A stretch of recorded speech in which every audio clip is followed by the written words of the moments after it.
Good morning, Unity Center of Light. It's been a while. I'm Reverend Ogun Holder, and I am so thrilled to be able to be sharing this time with you.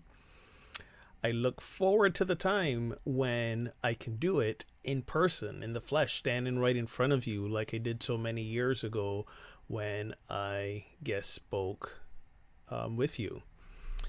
Some of you may remember way back when I lived in the DC metro area. Well, guess what? I'm back in the DC metro area. It's been quite a journey. So before I jump into my talk, let me catch you up a little bit as to where I've been and what I've been doing, because it is very connected and provides a framework a little bit for today's talk, which I've called From Divine Disruption to Divine Abundance. So around 2015, my daughter Joy and I probably began to go through what was perhaps the most challenging time of our lives when my wife, her mom, Reverend Jennifer Holder, who some of you may know, passed away from colon cancer. And at that time when it happened, I relocated my daughter and I up to Massachusetts, where I was the minister of a wonderful loving community, Unity on the River. And I was their minister from 2015 right up till this past May. Just to give you a quick update on Joy, believe it or not, she's about to be 21 in a few months, and she is a thriving dance major at college in Chicago, and she's also got her home base in Raleigh, North Carolina. Decided not to live with me. Go figure. Kids these days, but I'm so thrilled that she's turning out to be the amazing young woman that she is, and is making way for herself in life. To just show you how vibrant her life is, she still has many connections from our time we lived here in the DC area. And when she came up here a couple weekends ago, coincidentally on her way back up to Boston to do a dance internship over the summer, she was in the DC area for about 2-3 days, and I barely made it into her schedule. I was able to squeeze in a breakfast one morning, but that was it. But, you know, this is the life of a 20-year-old. I'm so happy that she's thriving the way that she's thriving.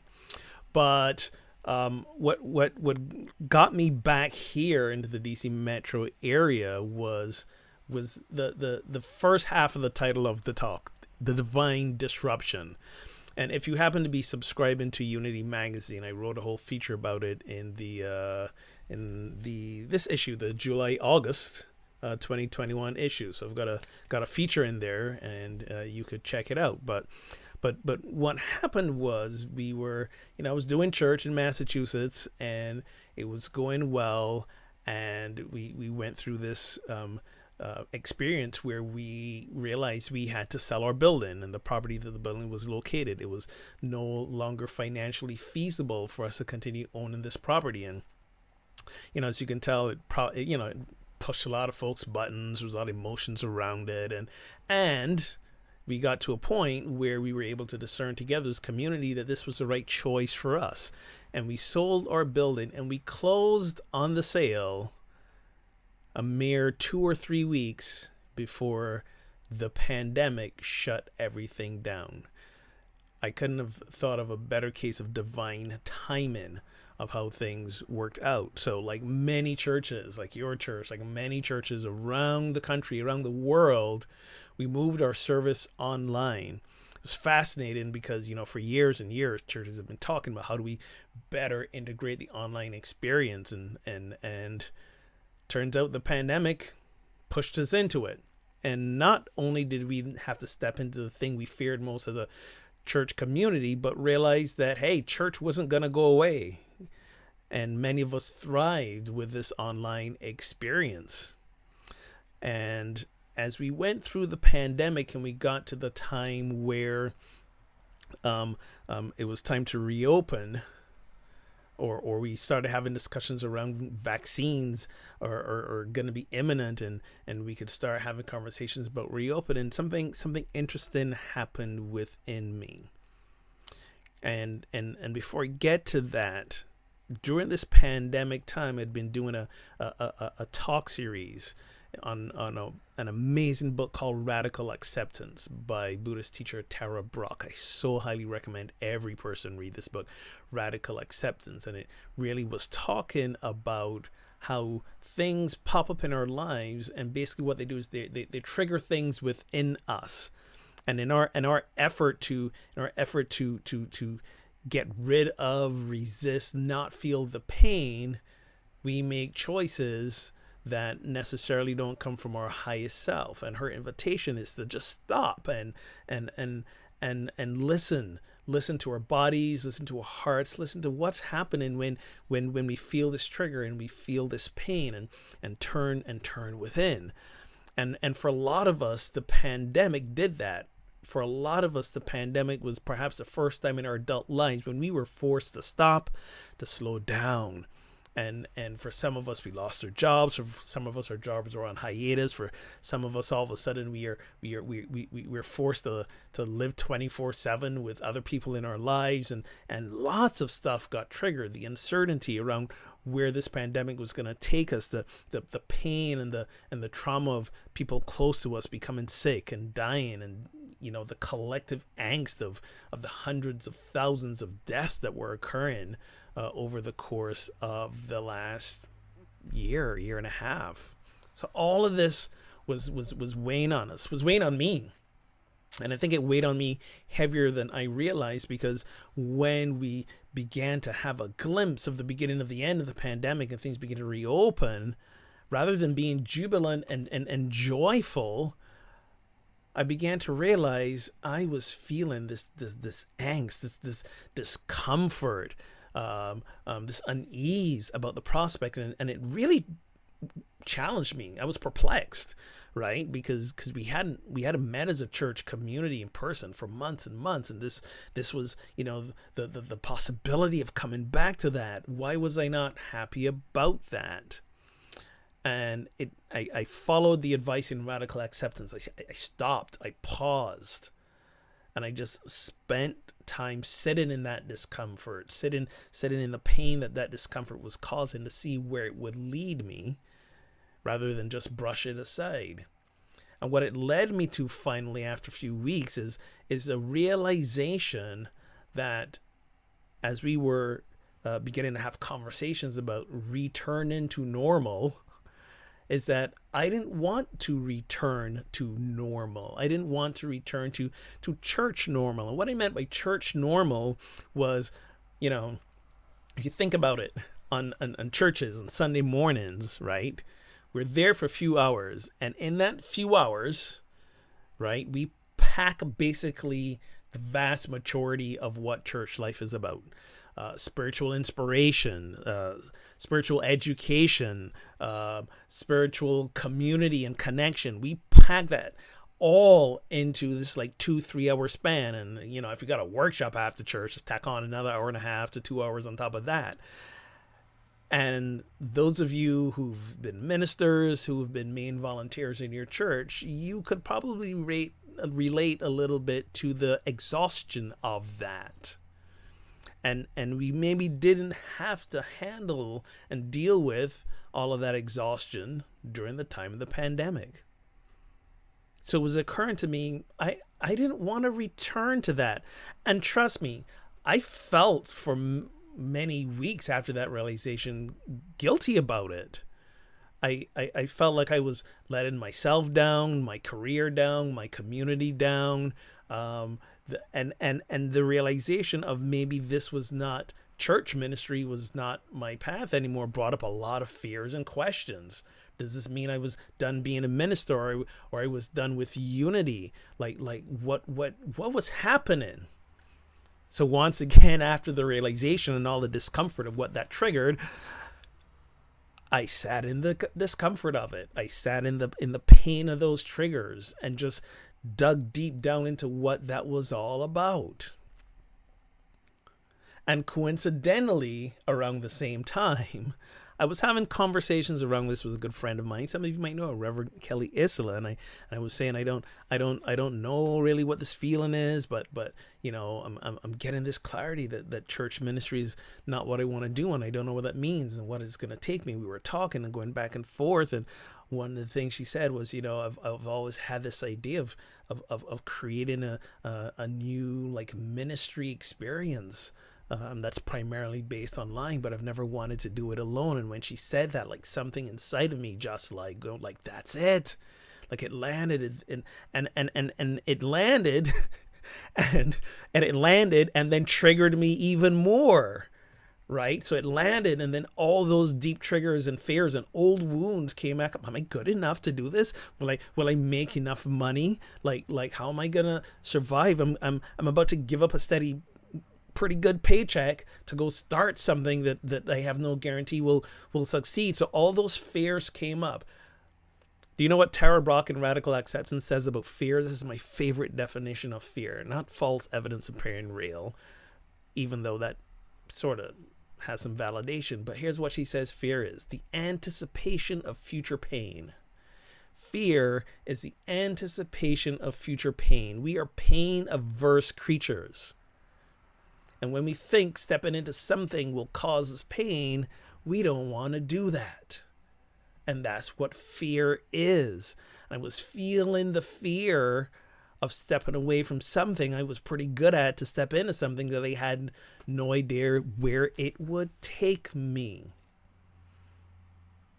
So again, I sat in that pain, sat in that discomfort until I realized, you know what? This was actually mine to do. So Reverend Kelly and I have started a new online experience. We call it Project Sanctus. Sanctus meaning holy. Project means it's a work in progress. And our tagline is let's get our holy on, because Project Sanctus is a safe, brave online space where people can come together and discover and live from their holiest self, their most divine self, the highest, grandest version of themselves that they hold to be, and even beyond that.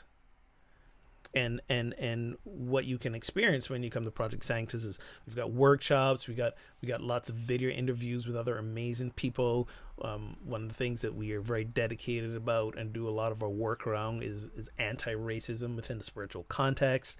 We have a regularly occurring anti-racism book group, and we just recently started monthly affinity groups where all people come together twice a month. All people come together and we look at some deep probing questions and have discussions.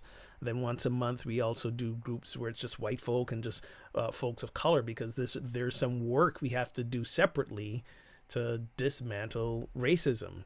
So that's the sort of work that we do. And out of my time in the angst, I actually developed one of my favorite workshops that I love to teach now. It's called Fast Abundance. And this was the process that I found myself in when that disruption happened. And I use the word disruption intentionally because many of us sort of viewed the pandemic as an interruption to our life, right? It's a speed bump. And then at some point, we're going to get over the speed bump and just resume cruising. And as you're realizing, pandemic hasn't gone anywhere yet. In fact, it's making like a bit of a comeback in a new way. And there is no telling when our journey with this disease will be over.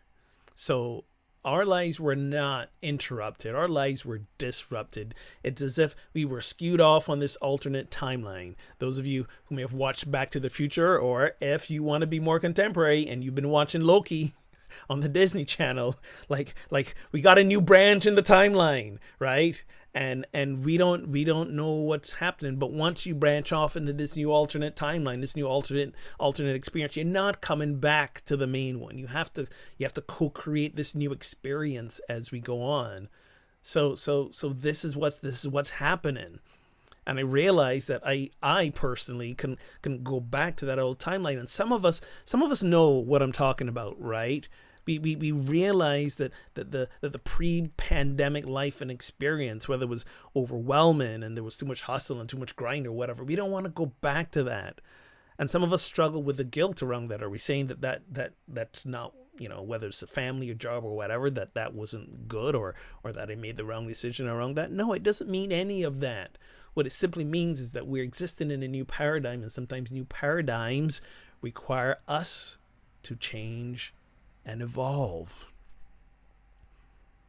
Over the last year and a half, many of us got clear about what's important, what's truly important. Some of us butted up against the fragility of life and realized that yes, life is, we know we can die at any moment, but for many of us that was an abstract thought. Now in the last year and a half, it became very real. Some of us lost loved ones. Some of us were ill and almost died ourselves, and we realized, you know what, we gotta do life a little bit differently. And that's okay. And I was very fortunate enough to be able to shift after it scared the bejesus out of me, to shift into this new experience. And what got me to a shift was looking back at years and years of abundance courses that I've taken. And if there's an abundance course to be had in Unity, I probably took it. Starting all the way back with the OG 4T. Remember 4T? Tithing your time, talent, and treasures. I used to joke that 14 means 4 times, because this is many times as I needed to take it to really get it or make it through the whole program, because 12 weeks was a long time, too long if you ask me.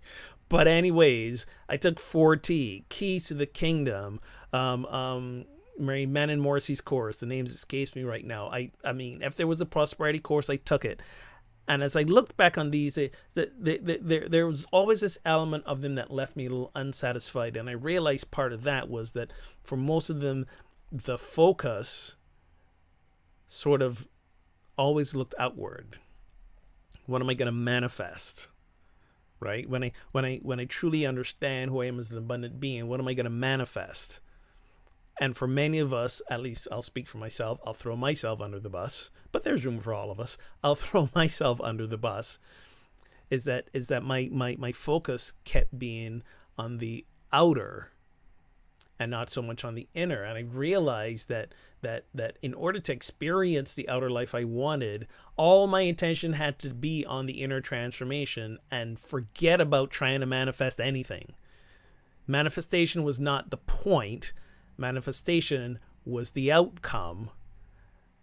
And if I truly focus on the inner transformation, the inner work of living from the consciousness of abundance that I am, that God is, then I didn't have to worry about thinking about what I wanted to manifest. I was just led in that direction. I made choices from truly getting in touch with my abundance, and my choices led me to experiences which were with the way I wanted my life to be. So that place, there were 4 states of being that I was able to ground myself in. And that's the acronym. It's called FAST, Fast Abundance. FAST stands for forgiveness, acceptance, service, and trust. Forgiveness, acceptance, service, and trust. Forgiveness I looked at as totally loving those wounded parts of myself, right? And part of this came with the acceptance, accepting that sometimes I had thoughts of unworthiness and unforgiveness, realizing that I had thoughts of sometimes not being good enough, and that goes all the way back to some of my earliest childhood wounds. Many of us are still carrying around and living from and making choices from and being triggered those childhood wounds, consciously and unconsciously. Right? And often our response is to let's just ignore them. No, heal them. And the way we heal is to love. Okay, Charles Fillmore talks about love as the great harmonizer. Harmonize means to bring together. And if you think about it, a wound is a separation, a rupture, right? And when we heal a wound, whether it be, if we have a cut and to heal that wound, no matter how deep that wound is, it's to bring it back together. So harmony, love. In order to heal those wounded parts of ourselves, we have to love those wounded parts of ourselves. And that's what I look at forgiveness as. Okay, the self-forgiveness, loving the wounded parts of ourselves, accepting ourselves fully, accepting ourselves and accepting what's coming up for us. It doesn't mean we agree with it, but it means we are not struggling, we are not resisting. We stop, we accept what's happening in order to see what it is about ourselves we get to uncover, unfold, and heal. And one of the big questions I was struggling with was, yes, what does this mean? Does this mean I'm done being a minister? I'm done with church altogether. I'm done with unity. And I realized that my call to be in ministry, to be in service to both my higher self and to others, was still there. And then finally, trust. And this was the big one. This was the big one. And this is a little different from our power of faith. Any of you familiar with the 12 powers? You know, faith is one of our innate powers. But trust was also this idea of, do I believe that God, the universe, whatever you want to call it, spirit, all that is, do I believe that it will meet me at the point of my need? Do I believe that it will meet me at the point of my need? Not before the point of my need. And this is the thing, right? This is the thing. We want assurances. We want to know that in order to meet me at the point of my need, whether that's a real need or imagined need, let me get the thing now. Let me get it in place now, so I'm sure that I have it when I get there. Do I trust that when I get there, it'll show up? And as a result, I will never really be in need. Forgiveness, acceptance, service, and trust. If you want to explore these with me further, I'm actually having a workshop coming up. That'll be, it's going to be 2 Saturdays, October 9th and 16th. The registration information is not up yet, but keep checking projectsanctus.com. In fact, if you go there today or sometime, you can sign up for an email newsletter and you'll be notified when the registration is ready for that. But October 9th and 16th, I've taught this course a few times, and people are really loving the deep transformation that's coming out of looking at these things differently. But I wouldn't be here, I wouldn't be right now where I am, truly living my bliss, if it wasn't for that disruption. And it continues to be a tragic disruption. It continues to be a challenging, difficult one. And one of the things I've realized is, because God is all there is, this was a divine disruption. To be clear, I'm not talking about causality here. Not some being or some entity or anything causing this. That's not what I'm saying. What I'm saying is this was a disruption that has invited us, if we are willing to make the trip deeper within and asking ourselves the big questions about who are we and how do we want to show up in the world, and where are those unhealed wounds. I love to say that everything that shows up for us is an opportunity for us to show up as God. And for me, part of that is living in that consciousness of abundance and not worrying about what's going to be manifested out there. So I don't know if this new venture, Project Sanctus, is going to work out, but here's the thing I do know for sure. I know that I will. Because my focus, my energy, my attention is always going to be turning inwards. Turning inwards to heal my wounded self, all the wounded parts of myself. To see that everything is an invitation for me to show up as God. To love myself.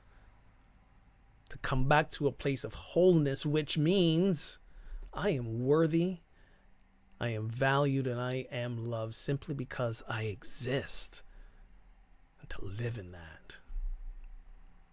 So my invitation for you this week is to do some deep reflections around how you've been responding to the pandemic and what it's been bringing up for you and what it continues to bring up for you. And rather than rush to a quick fix, take time to pause, accept what's coming up for you, and simply allow it to take you to places of deeper healing. I invite you to take a deep breath and let's turn to a time of meditation. So if you're comfortable, I invite you to gently close the eyes, and if you want to leave them open, that's fine. Just find a spot a few feet ahead of you to gently focus on, and take a moment to listen to your surroundings and all the noises in the room and what else might be going on. And if your eyes are open, take a moment to look around and see what's there, and just orient yourself to your external surroundings. You now take a moment to orient yourself to your inner surroundings. Check in with your body. How is your body feeling right now? Is there any points of discomfort? Is there any points of pain? How is your body feeling? Just notice without judgment, without wishing something wasn't there. Just notice. And as you notice,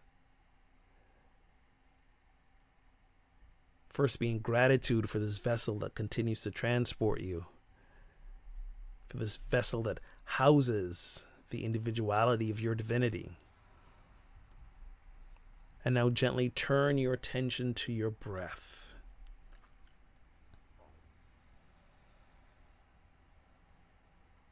Breathing gently in and out, noticing the inflow and the outflow of air, and turning your attention also to those points of stillness between the inflow and the outflow. No need to breathe any faster or slower than you normally do. Just notice the breath. And at any time during the course of this meditation, if you become distracted by a sensation in the body, or a sound, or a thought, or a memory, don't resist. Just notice that it happened. And then return the attention to following the breath. With each exhale, allow the body to find a deeper comfort and relaxation. Allow the shoulders to drop, the face to soften. Let's just breathe together for a few minutes.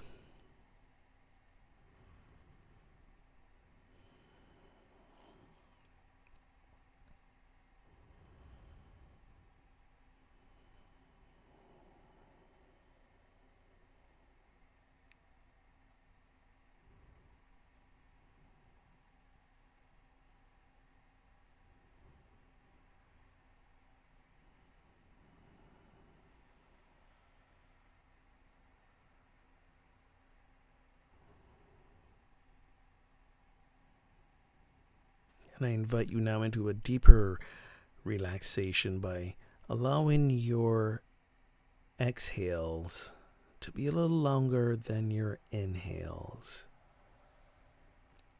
Think inhaling for a count of 4, exhaling for a count of 6 or 7. No need to count the inhales and the exhales. Just let your body naturally inhale and exhale for a little bit longer. Let's just do that and allow our bodies to find greater stillness.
And in this stillness, we affirm the truth. I am abundance. I am whole. I am worthy.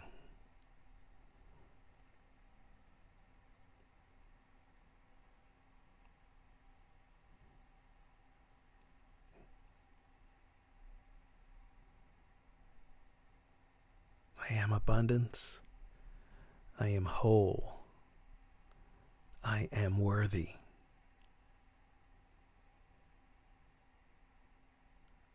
No matter what arises before us, these truths cannot be negated. And our invitation is always to remember and live from them, seeing everything as an opportunity to ground us even further in them. I am abundance. I am whole. I am worthy. Let us rest in this for a few more moments of silence.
Let us take a collective big inhale together, exhale with a sigh, and gently open the eyes. It's been my honor to spend this time with you. And if you'd like to learn more about me and what I'm doing, you can find us online at projectsanctus.com. You can even look me up, revoganholder.com as well. And I hope to connect with you again in person next time. Thank you for this opportunity for me to live my bliss by sharing with you and inviting you into the highest, grandest version and the deepest, most profound experience of yourself. Namaste.